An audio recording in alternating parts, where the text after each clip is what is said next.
করোনায় একদিনে ১৩ মৃত্যুর রেকর্ড, নতুন শনাক্ত ৭০৬, আক্রান্ত ১২,০০০ ছাড়ালো। ভিডিও কনফারেন্সে হবে বিচার কাজ, মন্ত্রিসভায় অধ্যাদেশ অনুমোদন। নমুনা সংগ্রহে টেকনোলজিস্টদের অভাব, একদিনের প্রশিক্ষণের কাজ করছে টিকা কর্মীরা। ২৫ টাকা কেজিতে পেঁয়াজ বিক্রি করবে টিসিবি, নিত্যপণ্যের মজুদ পর্যাপ্ত, জানালেন বাণিজ্য মন্ত্রী।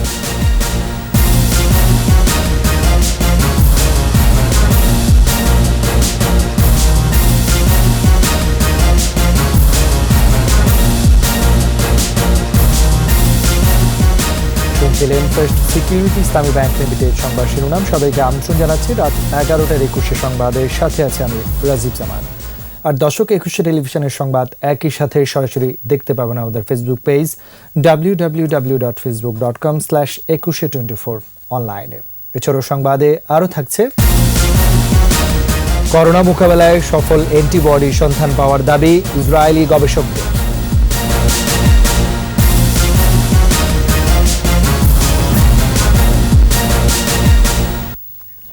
করোনায় ২৪ ঘন্টায় ১৩ জনের মৃত্যু হয়েছে, একদিনে এটি সর্বোচ্চ মৃত্যু। এ নিয়ে মৃতের সংখ্যা ১৯৯ আর আক্রান্তের সংখ্যা ১২,০০০-এর ঘরে। দেশে এখন কোভিড-১৯ রোগীর সংখ্যা ১২,৪২৫। একদিনেই সংক্রমিত শনাক্ত হয়েছে ৭০৬ জন। ৩৪টি ল্যাব থেকে প্রায় ৬,৫০০ নমুনা সংগ্রহ ও পরীক্ষার পরেই তথ্য দিয়েছে স্বাস্থ্য অধিদপ্তর। বিস্তারিত জানাচ্ছেন আকবর হোসেন সুমন। প্রতিদিন নমুনা সংগ্রহের হার বাড়ছে, ল্যাবের সুবিধা পাওয়ায় বাড়ছে পরীক্ষার সংখ্যাও, আর সেই সাথে দীর্ঘ হচ্ছে আক্রান্তের তালিকা।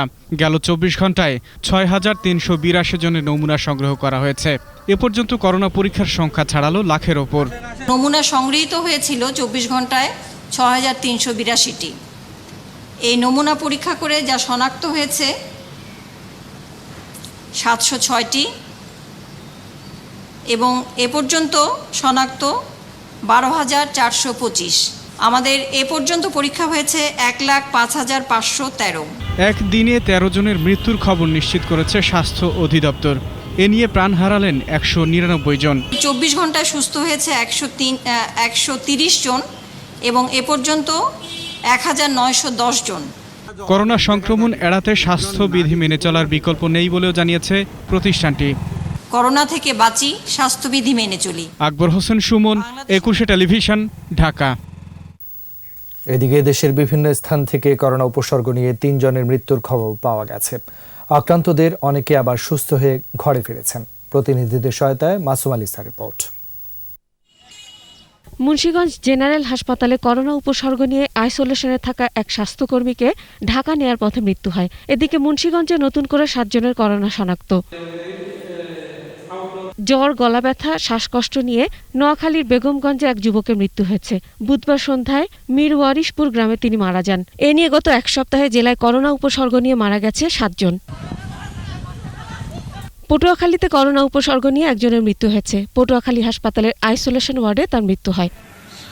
গলাচিপায় নরসিংদী থেকে আসা ১১ বালুর জাহাজের শ্রমিককে গলাচিপা সরকারি কলেজে প্রাতিষ্ঠানিক কোয়ারেন্টাইনে রাখা হয়েছে। তাদের নমুনা সংগ্রহ করা হয়েছে।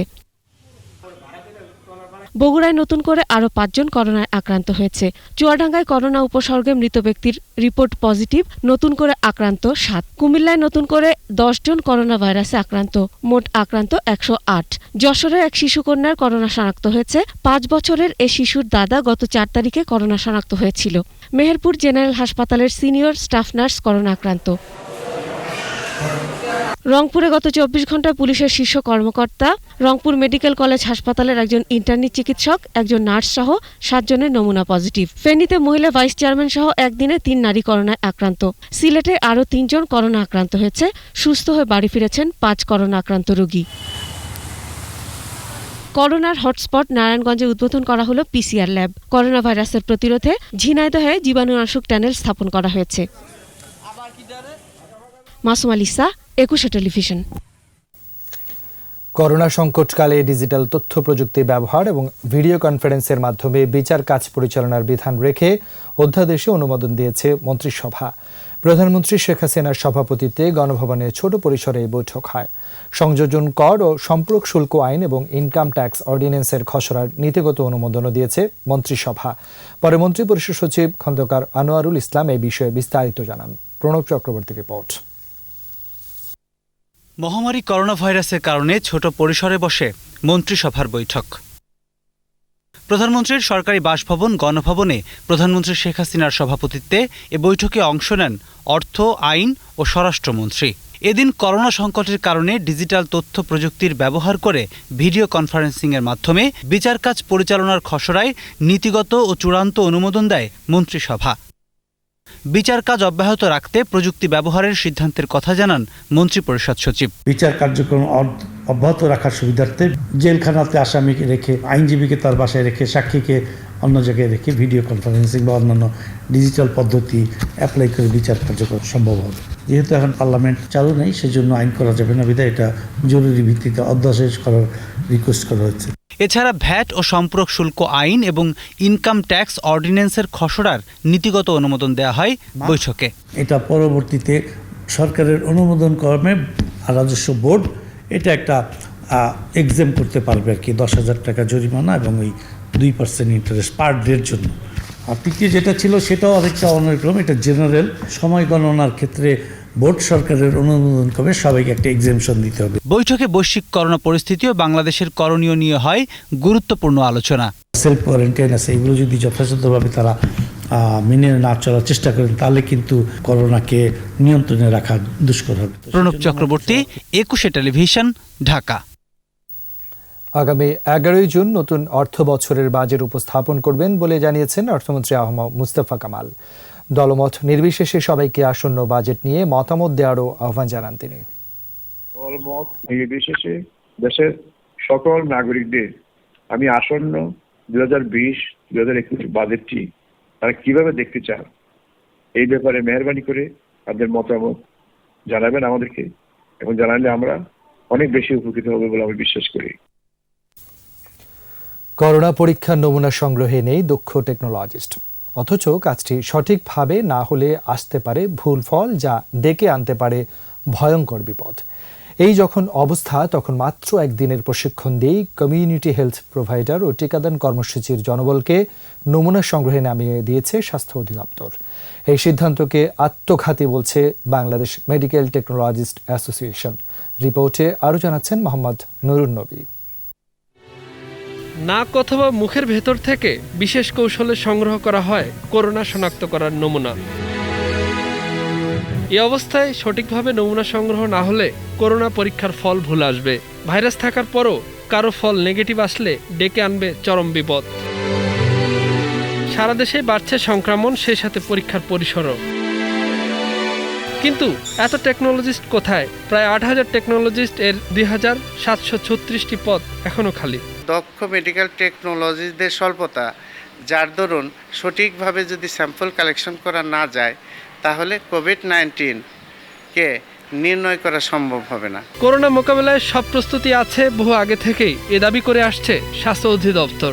কিন্তু করোনা পরীক্ষা শুরুর কাজটি করতে মাত্র একদিনের প্রশিক্ষণ দিয়ে মাঠে নামিয়ে দেওয়া হয়েছে কমিউনিটি হেলথ প্রোভাইডার ও টিকাদান কর্মসূচির লোকজনকে। যাদেরকে দ্বারা এই পরীক্ষাটা নমুনা সংগ্রহ করার উদ্যোগ নিয়েছেন তারা আসলে এই কাজটির জন্য যথোপযুক্ত নয়। তাদের যে প্রাতিষ্ঠানিক জ্ঞান বা তাদের অভিজ্ঞতা এটি কোনোটাই নাই। শুধু নাকের উপর থেকে যদি স্যাম্পলটা নিয়ে নেই এবং থ্রোটের যে জায়গাটা, সেই জায়গা থেকে আমরা স্যাম্পলটা কালেকশন করলে পজিটিভ পাবো, আমরা হয়তো জিহ্বার থেকে একটু কালেকশন করে নিলাম, নেগেটিভ হবে। প্রপারলি জায়গা থেকে যদি কালেকশন না করা যায় এবং মাঠ কর্মী দিয়ে স্যাম্পল কালেকশন করার পর আমরা দেখেছি যে পিসিআর মেশিনে ম্যাক্সিমাম সময় ওই টেস্টগুলো নেগেটিভ হচ্ছে। এ বিষয়ে পড়াশোনা করে বের হওয়া তালিকাভুক্ত মেডিকেল টেকনোলজিস্টদের চুক্তিভিত্তিক নিয়োগ দেওয়ার পরামর্শ দিচ্ছেন বিএমটি এর নেতারা।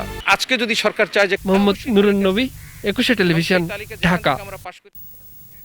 সামাজিকভাবে হেনস্থার ভয়ে অনেকেই করোনা পরীক্ষাই করাচ্ছেন না, এতে সংক্রমণের পরিধি বাড়ছে। এই অবস্থায় স্বাস্থ্যবিধি মেনে চলার পাশাপাশি ঘরে ঘরে স্বাস্থ্য পরীক্ষা নিশ্চিত করার পরামর্শ বিশেষজ্ঞদের। একই সাথে স্বাস্থ্যবিধি শুধু জানার মধ্যে সীমাবদ্ধ না রেখে সঠিকভাবে মেনে চলার অভ্যাস করতে হবে বলেও মত দেন তারা। বিস্তারিত স্মৃতিমণ্ডলের রিপোর্টে। দেশে করোনা আক্রান্তের সংখ্যা ছাড়িয়েছে 12,000। মৃত্যুর তালিকাও বড় হচ্ছে। সেবা দিতে গিয়ে প্রথম সারিতে থাকা চিকিৎসক, স্বাস্থ্যকর্মীরা আক্রান্ত হচ্ছেন। ভাইরাসের সংক্রমণ ঠেকাতে নানা কার্যক্রমে সক্রিয় অংশ নেওয়া পুলিশ সদস্যরাও আক্রান্ত। আক্রান্তের তালিকায় উল্লেখযোগ্য সংখ্যক গণমাধ্যম কর্মী রয়েছেন। আমাকে একটা মেসেজ পাঠালেন যে হ্যাঁ আপনার করোনা পজিটিভ। সেবা খাতে দায়িত্ব পালন করতে গিয়ে ব্যাংক কর্মকর্তা, প্রশাসনিক কর্মকর্তারাও আক্রান্ত হচ্ছেন। বিশেষজ্ঞরা বলছেন, ঝুঁকি নিয়ে পেশাগত দায়িত্ব পালন ছাড়াও স্বাস্থ্যবিধি মানার ক্ষেত্রে আচরণ পরিবর্তন না হওয়াতেই সংক্রমিত হচ্ছেন অনেকেই। স্বাস্থ্য বিধি জানছেন, মানছেন না, আপনার দৈনন্দিন জীবনে সেই ঝুঁকিপূর্ণ অভ্যাসটা পরিত্যাগ করতে পারছেন না, কাজেই আপনি ঝুঁকিতে পড়ছেন। শারীরিক দূরত্ব ও স্বাস্থ্যবিধি মানছে না মানুষ। সামাজিকভাবে হেনস্থা হওয়ার ভয়ে অনেকেই চিকিৎসা নিতেও আসছেন না। এমনকি করোনা পরীক্ষায়ও অনীহা রয়েছে, যা সংক্রমণ বেড়ে যাওয়ার অন্যতম কারণ হিসেবে দেখছেন বিশেষজ্ঞরা। সামাজিক হেনস্থা যেন না হয় সেজন্য আমাদের ঘরে ঘরে স্বাস্থ্য পরীক্ষা করতে হবে। ঘরে ঘরে গেলে কেউ কাউকে আলাদা করে চিহ্নিত করতে পারছেন না। আর স্বাস্থ্যকর্মীরা মানুষকে সচেতন করতে পারবেন যে সামাজিক হেনস্থার ভয়ে যদি একজন মানুষ তার রোগটা লুকায়, সে ঘুরে ফিরে বেড়ায়, তাহলে কিন্তু রোগটা বাড়বে। আক্রান্ত ব্যক্তি ও তার পরিবারকে হেয় না করে সামাজিকভাবে সহায়তার তাগিদ বিশেষজ্ঞদের। স্মৃতি মণ্ডল, 21 টেলিভিশন, ঢাকা।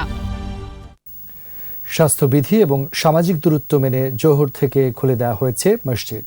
করোনা সংক্রমণ রোধে গত মাসের 6 তারিখ বন্ধ করা হয় মসজিদে জামায়াতে নামাজ আদায়। রমজানে মসজিদে আসতে পেরে খুশি মুসল্লিরা। বিস্তারিত সাইদুল ইসলামের রিপোর্টে। করোনা ভাইরাসের প্রাদুর্ভাব থেকে দেশের মানুষকে রক্ষায় বিভিন্ন মসজিদে নামাজ আদায় সীমিত করা হয়। তারাবির নামাজি ইমাম মুয়াজ্জিন সহ 12 জনের অনুমতি দেওয়া হয়। প্রায় অর্ধমাস পর বুধবার জুমা সহ 5 ওয়াক্ত নামাজের জন্য খুলে দেওয়া হয়েছে মসজিদগুলো। দীর্ঘদিন পরে মসজিদে যেতে পেরে শুকরিয়া আদায় করেন মুসল্লিরা। খুবই ভালো লাগতেছে বলার বাইরে। জুমার নামাজ পড়তে পারিনি মসজিদে, এর চেয়ে আর দুঃখ কি হইতে আমগো মুসলমানের লিগা। মসজিদে আসা তো আমাদের জন্য একটা বিশাল একটা আনন্দের ব্যাপার এবং আমরা খুব খুশি। খুব খারাপ লাগছে রোজার মাসে মসজিদে জামাতে নামাজ পড়তে পারিনি। আজকে আসছি, ইনশাল্লাহ নামাজ আদায় করবো রমজান মাসে। শান্তি লাগতেছে যে মুসলিম হিসেবে যেটা আমাদের চাওয়া ছিল আল্লাহর কাছে, সেটা আল্লাহ কবুল করছে, আলহামদুলিল্লাহ। স্বাস্থ্যবিধি ও সামাজিক দূরত্ব নিশ্চিত করতে মসজিদের গেটে দায়িত্ব পালন করছেন ইসলামিক ফাউন্ডেশনের কর্মকর্তারা। সরকারের নির্দেশিত ইয়ে অনুযায়ী আমরা আমাদের সমস্ত কার্যক্রম আমরা সম্পন্ন করেছি। এখন সুন্দরভাবে নামাজটা সম্পন্ন করাই আমাদের মূল চ্যালেঞ্জ। করোনা মহামারী থেকে মুক্তির জন্য দোয়াও করা হয়। সাইদুল ইসলাম, 21 টেলিভিশন, ঢাকা। বাজার স্থিতিশীল রাখতে শনিবার থেকে টিসিবির মাধ্যমে 25 টাকা কেজি দরে পেঁয়াজ বিক্রির সিদ্ধান্ত নিয়েছে সরকার। বৃহস্পতিবার বাণিজ্য মন্ত্রণালয়ের এক বৈঠকের শেষে এমনটাই জানান মন্ত্রী টিপু মুন্সি। এর ফলে কেজি প্রতি 10 টাকা দাম কমবে টিসিবির পেঁয়াজের। বৈঠকে রমজানে বাজার পরিস্থিতির পাশাপাশি দেশের ব্যবসা বাণিজ্যের সার্বিক পরিস্থিতি পর্যালোচনা করা হয়। মন্ত্রী বলেন, এবার রমজানে টিসিবির পাশাপাশি ব্যবসায়ীদের হাতেও পর্যাপ্ত পণ্যের মজুদ আছে। স্বাস্থ্যবিধি মেনে দোকান খোলা যাবে বলেও জানান মন্ত্রী। কেউ না খুললে জোর করা হবে না। নিত্য প্রয়োজনীয় জিনিস আমাদের কাছে যে স্টক আছে, মানে রমজান মাস তো আমাদের ভালো যাবেই, তাছাড়াও আরও আমার ধারণা যেভাবে আমরা আগের থেকে প্রস্তুতি নিয়েছিলাম তাতে অন্তত আরও 4 মাস ধরে আমাদের কোনো সমস্যা হবে না। হোপফুলি আগামী সপ্তাহের মাঝামাঝি বা শেষের দিকে ভারতীয় পেঁয়াজও আমরা পাবো, যদিও পেঁয়াজ আমাদের কিন্তু এখন সহনীয় মাত্রায় স্বাভাবিক দামে চলে আসছে। আর টিসিবিও 25 টাকা দরে পেঁয়াজ বিক্রি করবে। করোনার কালো থাবায় গোটা বিশ্ব যখন বিপর্যস্ত, তখন ভাইরাসজনিত কোভিড-19 প্রতিষেধক তৈরিতে চলছে নিরলস গবেষণা। বিশ্বজুড়ে 100-এরও বেশি গবেষণা হচ্ছে। এর মধ্যে 8 থেকে 10টি ভ্যাকসিন ক্লিনিক্যালি ট্রায়ালের অনুমতি পেয়েছে।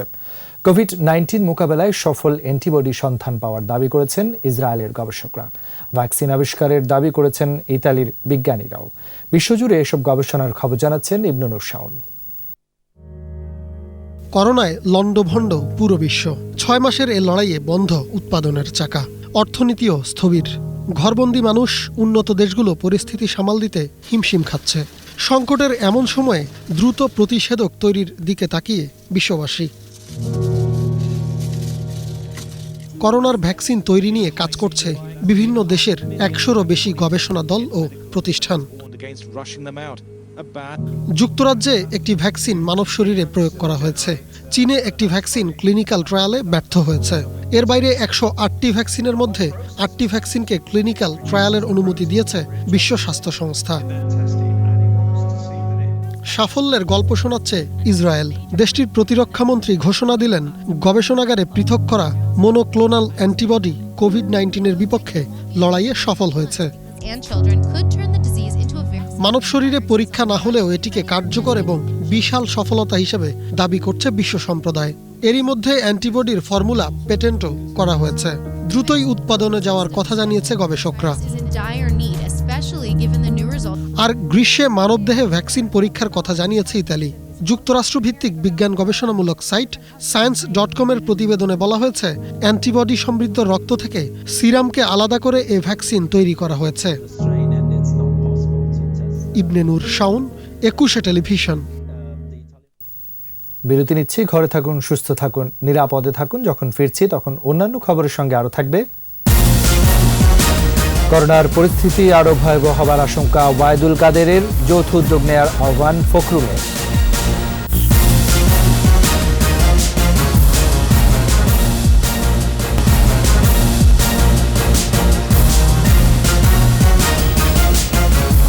আমন্ত্রণ আবারও রাত 11টার 21 সংবাদে। করোনা পরিস্থিতির আরো ভয়াবহ হবার আশঙ্কা করছেন আওয়ামী লীগের সাধারণ সম্পাদক ওবায়দুল কাদের। সরকারি বাসভবন থেকে নিয়মিত ভিডিও বার্তায় তিনি এ বিষয়ে দলের নেতাকর্মীদের মানসিকভাবে প্রস্তুত থাকার আহ্বান জানান। সরকারি ত্রাণ কার্যক্রম অব্যাহত রাখা হবে বলেও জানান কাদের। সামনে আরো কঠিন সময় আসছে বলে অনেকে আশঙ্কা প্রকাশ করেছে। এই চ্যালেঞ্জিং সময় অতিক্রম করতে হবে আমাদের সাহসিকতার সাথে। তাই আমি বাংলাদেশ আওয়ামী লীগের সকল স্তরের নেতা কর্মীদের মানসিক প্রস্তুতি রাখার আহ্বান জানাচ্ছি এ দুর্যোগ মোকাবিলায়। বারবার সতর্ক করার পরও সরকার করোনাকে তোয়াক্কা করেনি, এমন অভিযোগ করেছেন বিএনপি মহাসচিব মির্জা ফখরুল ইসলাম আলমগীর। গুলশানে বিএনপি চেয়ারপারসনের রাজনৈতিক কার্যালয়ে সাংবাদিকদের সাথে ব্যক্তিগত সুরক্ষা সরঞ্জাম বিতরণের সময় তিনি বলেন, সরকার কোনো রাজনৈতিক দলের পরামর্শ কিংবা করোনা মোকাবেলায় যৌথ উদ্যোগ না নিয়ে জাতিকে সংকটে ফেলে দিয়েছে। এই সময় সবাইকে একযোগে কাজ করার আহ্বান জানান বিএনপি মহাসচিব। আমাদের যারা বিশেষজ্ঞ আছেন, বিজ্ঞানী আছেন, চিকিৎসক আছেন, অর্থনীতিবিদ আছেন, তারা বারবার করে সরকারকে তারা সতর্ক করেছেন। আমরা একটা দায়িত্বশীল বিরোধী দল হিসেবে আমরা সরকারকে সতর্ক করেছি প্রথম থেকে। এটাকে কোনো গুরুত্বই দেয়, উদাসীন, অবহেলা, চরম। তারপরে যে সিদ্ধান্তগুলো তারা নিয়েছে সেই সিদ্ধান্তগুলো সম্পূর্ণভাবে জনগণের স্বার্থের বিরুদ্ধে গেছে। চট্টগ্রামের প্রতিটি মার্কেট ও বিপণী বিতানের সামনে জীবাণু মুক্ত করার চেম্বার বসানোর নির্দেশ দিয়েছেন তথ্যমন্ত্রী ডক্টর হাসান মাহমুদ। বলেছেন, মার্কেটে আসা ক্রেতাদের স্বাস্থ্যবিধি মেনে চলায় বাধ্যবাধকতা রয়েছে। চট্টগ্রাম সার্কিট হাউসে করোনা ভাইরাস প্রতিরোধে সংশ্লিষ্ট কর্মকর্তাদের সঙ্গে সমন্বয় সভায় অংশ নিয়ে তিনি বলেন, মানুষের জীবিকা আর আবেগের প্রতি সম্মান দেখিয়ে স্বল্প পরিসরে মার্কেট আর মসজিদ খুলে দেওয়ার সিদ্ধান্ত নিয়েছে সরকার, কিন্তু স্বাস্থ্যবিধি মেনে চলার ক্ষেত্রে ছাড় দেওয়া হবে না। করোনা মোকাবেলায় সরকার সর্বাত্মকভাবে চেষ্টা করছে। সাধারণ মানুষ সচেতন হলে এই সংকট কাটিয়ে ওঠা আরো সহজ হবে বলেও জানান তথ্যমন্ত্রী।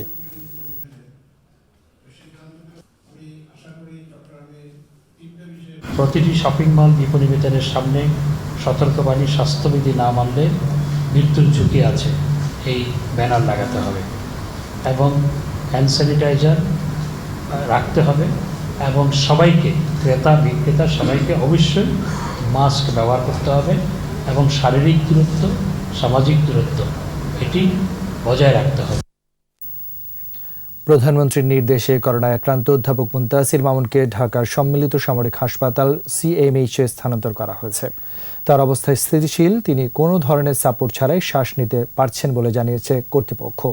৩রা মে থেকে মুগদার হাসপাতালে ছিলেন অধ্যাপক মুনতাসির মামুন। আরও উন্নত চিকিৎসার জন্য তাকে ঢাকা সিএমএইচে আনা হয়।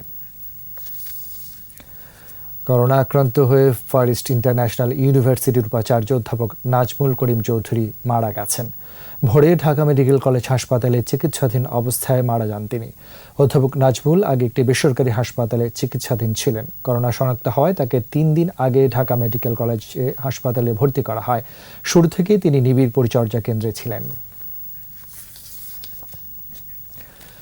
করোনা সংক্রমণ নিয়ন্ত্রণে আরোপিত কড়াকড়ি কিছুটা শিথিল, তবে রাজধানী জুড়ে বহাল আছে সেনা টহল। মোড়ে মোড়ে মানুষকে পরামর্শ দিচ্ছেন তারা, তবে পথে যানবাহন বাড়লেও নেই পুলিশি টহল। কর্মস্থলে যেতেই পথে নামছে মানুষ, কেউ কেউ বাইরে এসেছেন জীবনের তাগিদে। আদিত্য মাউনের রিপোর্টে বিস্তারিত। করোনা মহামারীতে 1.5 মাস জুড়ে দেশব্যাপী চলছে লকডাউন। এমন দুর্যোগে মানুষকে সচেতন করতে ও সুরক্ষা নিশ্চিতে কাজ করছে বাংলাদেশ সেনাবাহিনী। রাজধানীর তেজগাঁও, হাতিরঝিল, মহাখালী সহ বিভিন্ন পয়েন্টে টহল চলছে। মানুষকে আরও বেশি সচেতন হবার নির্দেশনা দিচ্ছেন সেনাবাহিনীর সদস্যরা। দৈনন্দিন জীবনযাপনের জন্য বের হয়েছেন, তারা হয়তো মনের ভুলে অনেকেই মাস্ক নিয়ে আসেননি বা এখনও হয়তো অসচেতন রয়েছেন। তো তাদেরকে মূলত সচেতন করা, যদি কেউ মাস্ক না নিয়ে বের হয়ে আসে তাদেরকে পুনরায় বাড়িতে গিয়ে আবার মাস্ক নিয়ে আসার জন্য আমরা হয়তো তাদেরকে ঘুরিয়ে দিচ্ছি। এমন তৎপরতা বহাল রাখার কথাও জানান এই কর্মকর্তা। যতদিন পর্যন্ত দরকার হবে আমাদের ঊর্ধ্বতন কর্তৃপক্ষের আদেশ অনুসারে আমরা চলমান রাখব। সেনাবাহিনীর এই কর্মকাণ্ডকে সাধুবাদ জানান সাধারণ মানুষ। এটা যথেষ্ট ভালো উদ্যোগ আমি স্বীকার করি। রাজধানীর অনেক সিগন্যাল পয়েন্ট ও চেকপোস্ট ফাঁকা, তবে পুলিশি টহল আছে, নিয়ন্ত্রণ করছেন যান চলাচল। অহেতুক চলাচলের দিকেও নজর রাখছেন তারা। 2 জন একসাথে যাচ্ছে, সাপোজ সিএনজিতে, মোটরসাইকেলে, তাদেরকে আমরা আইনের আওতায় নিয়ে আসতেছি। এদিকে রাজপথে ছিল যানবাহনের চাপ, নানান অজুহাতে পথে নামছে মানুষ। বেরোইছে প্যাডে খিদে, এখনো পর্যন্ত 200 টাকা ভাড়া মারছে। 1 মাস চলার মতো যে অ্যাবিলিটি ছিল আমরা ওটা চলছি, চলার পরে এখন তার চলার অবস্থা নাই, তো সেই জন্য আমরা বের হয়েছি। যথাসম্ভব সাবধানেই চলাচল করছেন বলেও জানান তারা। আদিত্য মামুন, 21 টেলিভিশন, ঢাকা। করোনা সংকটে বিপাকে নিম্ন আয়ের মানুষ, ক্ষুদ্র ব্যবসায়ী আর চাকুরিজীবী মধ্যবিত্তরও খাদ্য সংকটে। সমাজের এসব লোকদের ত্রাণ সহায়তা দিয়েছে রাজনৈতিক সংগঠনগুলো, পাশাপাশি ব্যক্তি এবং সামাজিক সংগঠনগুলো এগিয়ে এসেছে। মাহমুদ হাসানের রিপোর্ট। করোনা সংকটে বিপাকে সাধারণ মানুষ, তাদের দিকে সহায়তার হাত বাড়িয়ে দিয়েছে ঢাকা উত্তর সিটি কর্পোরেশনের মেয়র ও তার সংগঠন। প্রতিদিন উত্তর সিটির বাসায় বাসায় গিয়ে দুস্থদের ত্রাণ পৌঁছে দিচ্ছে সবাই মিলে সবার ঢাকা এবং বিডি ক্লিনের সদস্যরা। প্রায় ৭১,০০০ পরিবারের লিস্ট আমরা করে ফেলেছি। আমরা ৪৭,০০০ দিয়েছি এবং আমরা চেষ্টা করে যাচ্ছি সর্বাত্মক বাড়িতে বাড়িতে গিয়ে এই ত্রাণগুলা পৌঁছে দেওয়ার জন্য। এদিকে উত্তরের মেয়রের সংগঠন সবাই মিলে সবার ঢাকার মাধ্যমে দরিদ্র পরিবারের জন্য ৬০০ প্যাকেট খাদ্য সহায়তা দিয়েছে পরিবেশ ও বনমন্ত্রী। আমরা কে কিভাবে কোথায় আসলাম না আসলাম এটা বড় কথা নয়, আমরা মানুষের পাশে দাঁড়াতে হবে। আগারগা এলাকায় প্রধানমন্ত্রী ত্রাণ তহবিল পাওয়া বিভিন্ন সামগ্রী ছিন্নমূল এবং দরিদ্রদের মধ্যে পৌঁছে দিয়েছে কেন্দ্রীয় যুবলীগ। ৭৫টি ওয়ার্ডে খাদ্য সংকটে পড়া অসহায়দের সহায়তায় ত্রাণ পাঠাচ্ছে ঢাকা মহানগর দক্ষিণ যুবলীগ। প্রত্যেকটা ওয়ার্ডের প্রেসিডেন্ট সেক্রেটারি তাদের লোকজন নিয়ে বাসায় বাসায় তারা পৌঁছে দেবে। কলাবাগান মাঠে প্রায় ২২০টি পরিবারের হাতে নিত্যপণ্য বিতরণ করেছে স্বেচ্ছাসেবক লীগ। যতদিন করোনা সংকট থাকবে ততদিন এই কার্যক্রম চলবে বলেও জানিয়েছে তারা। মাহমুদ হাসান, ২১ টেলিভিশন, ঢাকা। করোনায় স্কুল ক্লাস সব বন্ধ। এরকম অবস্থায় আগামী অক্টোবর-নভেম্বরে জেএসসি ও জেডিসি পরীক্ষায় বসতে হবে প্রায় ২৫ লাখ শিক্ষার্থীকে। প্রস্তুতি ও কাঙ্ক্ষিত ফল নিয়ে দুশ্চিন্তার শেষ নেই শিক্ষার্থী অভিভাবকদের। সংসদ টেলিভিশনের পাঠদান কর্মসূচিতেই ভরসা রাখার পরামর্শ মাধ্যমিক ও উচ্চ শিক্ষা অধিদপ্তরের। রাসেল খানের রিপোর্ট। এটি করোনা পূর্ববর্তী সময়ের চিত্র। ক্লাস পরীক্ষা, উচ্ছল উচ্ছ্বাসের স্কুল ক্যাম্পাসের এই ছবি মিলিয়ে গেল করোনার কালো ছায়ায়। করোনার এই সংকটে অন্য অনেক খাতের মতো শিক্ষা ব্যবস্থাও লণ্ডভণ্ড, এলোমেলো শিক্ষাসূচি। মধ্য মার্চ থেকে সব শিক্ষা প্রতিষ্ঠান বন্ধ। পরিস্থিতির উন্নতি না হলে সেপ্টেম্বর পর্যন্ত দীর্ঘায়িত হতে পারে এই ছুটি। কলকাতায় প্রতিষ্ঠিত অনিশ্চয়তায় আছে জেএসসি ও জেডিসি পরীক্ষার্থীরা। স্কুল খুললেই বসতে হবে পরীক্ষায়। শ্রেণীকক্ষের অনেক পাঠই অবশিষ্ট রয়েছে। কাঙ্ক্ষিত ফল মিলবে তো? দুশ্চিন্তা অভিভাবক শিক্ষার্থীদের। অল্প কিছু আর বাকি আছে, ওইগুলো যদি আমি একটু কাভার করতে পারি তাহলে আমার বেশি একটা চাপ হবে না পরীক্ষায়। এখন বাসায় কীভাবে পড়বো আর বাসায় কি স্কুলে যেয়ে কীভাবে পরীক্ষা দিব এটাও চিন্তা ভাবতেছি।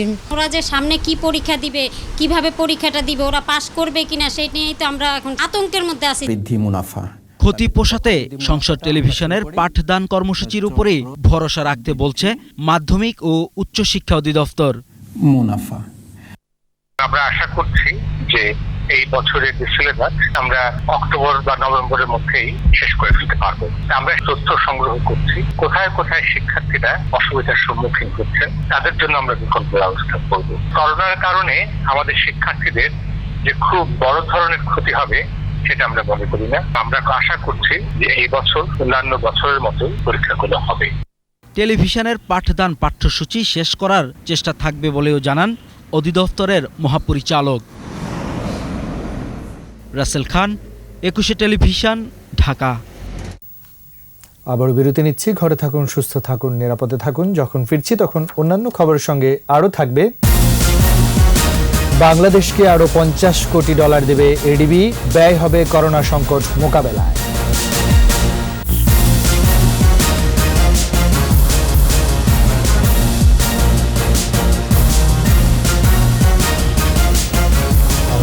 রাত 11:21 সংবাদ। করোনা মোকাবেলায় বাংলাদেশকে অতিরিক্ত আরও $50 কোটি মার্কিন ঋণ সহায়তা দিচ্ছে এশীয় উন্নয়ন ব্যাংক এডিবি। বৃহস্পতিবার এই ঋণ অনুমোদন করেছে সংস্থাটির পরিচালনা পর্ষদ। সংবাদ বিজ্ঞপ্তিতে আন্তর্জাতিক সংস্থাটি জানায়, করোনা সংকট মোকাবেলায় বাংলাদেশ সরকারের চলমান প্রচেষ্টাকে গতিশীল করতে ঋণ দেওয়া হচ্ছে। অর্থনীতি পুনরুদ্ধার ও স্বাস্থ্য খাতের উন্নয়ন সহ ক্ষুদ্র ও মাঝারি শিল্পে জড়িত 1.5 কোটি মানুষ এর সুফল ভোগ করবে বলে আশা প্রকাশ করে এডিবি প্রেসিডেন্টের।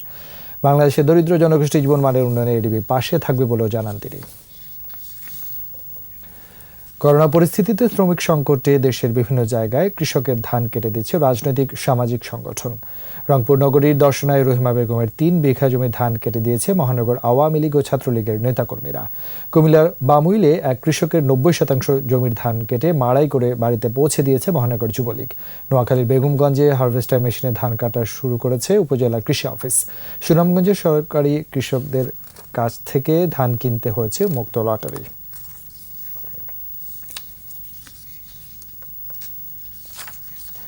এবার আমাদের সাপ্তাহিক আয়োজন সোশ্যাল ইসলামী ব্যাংক লিমিটেডের সৌজন্যে কৃষি।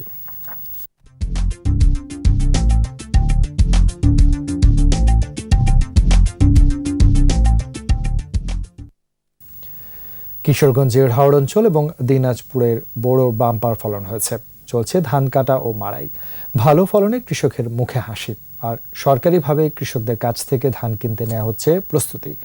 কিশোরগঞ্জ প্রতিনিধি সাকউদ্দিন আহমদ রাজন ও দিনাজপুর প্রতিনিধি চিত্ত ঘোষের সহায়তা আরও জানাচ্ছেন সমর ইসলাম। ধান মাড়াইয়ের উৎসব চলছে কিশোরগঞ্জের হাওড় উপজেলা ইটনা, মিঠামইন, অষ্টগ্রাম ও নিকলিতে। ভোর থেকে শুরু হয় ধান কাটা, রাতে চলে মাড়াইয়ের কাজ।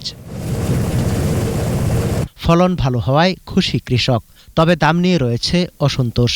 ধানের ফলন ভালো হওয়ায় আমরা কৃষক উৎসাহিত, কিন্তু আরেকটু হলো সমস্যার কারণ দেখা দিল, ধানের ন্যায্য মূল্য পাচ্ছি না। ধান ভালো হয়েছে, ধানের দর কম।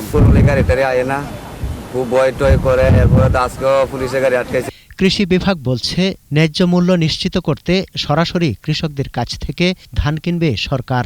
এর জন্য তালিকা করা হচ্ছে। যে সমস্ত কৃষক ভাইরা ধান বিক্রিযোগ্য ধান আছে তাদের তালিকা তৈরি করছি। এই তালিকাগুলি মধ্য থেকে লটারির মাধ্যমে ধান ক্রয় করা হবে। ধান কাটা শুরু হয়েছে উত্তরের জেলা দিনাজপুরেও। বাম্পার ফলনে খুশি কৃষক, তবে সঠিক মূল্য না পাওয়া নিয়ে আশঙ্কা তাদের। গতবার থেকে এবারকার ধানের ফলন এবার অনেক ভালো আছে। জমি খরচা তো অনেক হয়ে গেছে, করোনার জন্য কিষাণ পাবো কিনা, কত দাম পড়বে জানি না। দামটা ভালো যদি পাই তা আমাদের কিছু আমরা বাঁচি। অনুকূল আবহাওয়া ও রোগবালাই কম হওয়ায় ফলন ভালো হওয়ার কারণ বলছে কৃষি বিভাগ। বড় ফসল রক্ষা করার জন্য আমরা আমাদের সর্বস্তরের যারা আমরা কৃষি সম্প্রসারণ যারা কর্মী আছে, যাদের আমাদের কর্মকর্তা আছে, তারা সবাই মাঠ পর্যায়ে তারা কিন্তু প্রস্তুত আছে। দিনাজপুরে এবার 1,71,250 হেক্টর জমিতে বোরো আবাদ হয়েছে। সমর ইসলাম, 21 টেলিভিশন। এবার সোশ্যাল ইসলামী ব্যাংক লিমিটেড বাণিজ্য সংবাদ।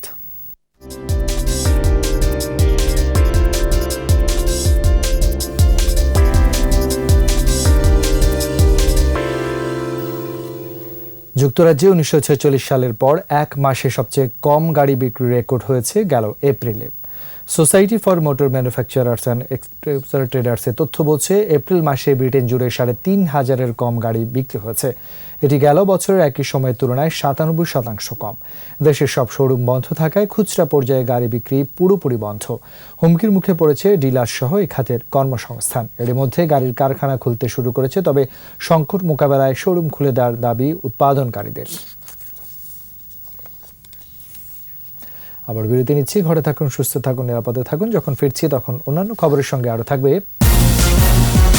ভারতের অন্ধ্রপ্রদেশে রাসায়নিক কারখানায় গ্যাস নিঃসরণে 11 জনের মৃত্যু, অসুস্থ 1,000।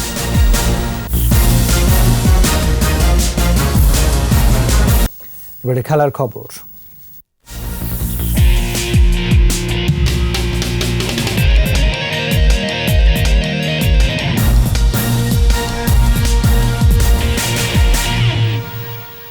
করোনায় ক্ষতিগ্রস্ত ক্রীড়াবিদদের আর্থিক সহায়তা দেবে জাতীয় ক্রীড়া পরিষদ।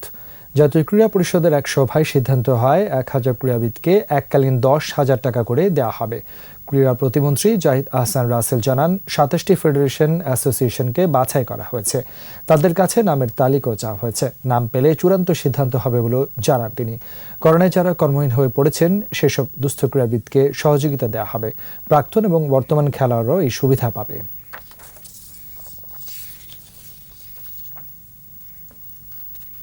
আর এরই সাথে শেষ করছি রাত 11টার 21 সংবাদ। যাওয়ার আগে ফার্স্ট সিকিউরিটি ইসলামী ব্যাংক লিমিটেড সংবাদ শিরোনামগুলো জানাচ্ছি আরও একবার। করোনায় একদিনে 13 মৃত্যুর রেকর্ড, নতুন শনাক্ত 706, আক্রান্ত 12,000 ছাড়ালো। ভিডিও কনফারেন্সে হবে বিচার কাজ, মন্ত্রিসভায় অধ্যাদেশ অনুমোদন। নমুনা সংগ্রহে টেকনোলজিস্টের অভাব, একদিনে প্রশিক্ষণে কাজ করছে টিকাকর্মীরা। 25 টাকা কেজিতে পেঁয়াজ বিক্রি করবে টিসিবি, নিত্যপণ্যের মজুত পর্যাপ্ত, জানালেন বাণিজ্য মন্ত্রী।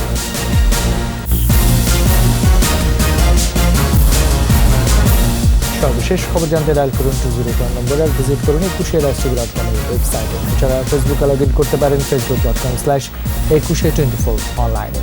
পরের সংবাদ রাত 1টায় দেখার আমন্ত্রণ রইল। ঘরে থাকুন, সুস্থ থাকুন, নিরাপদ থাকুন।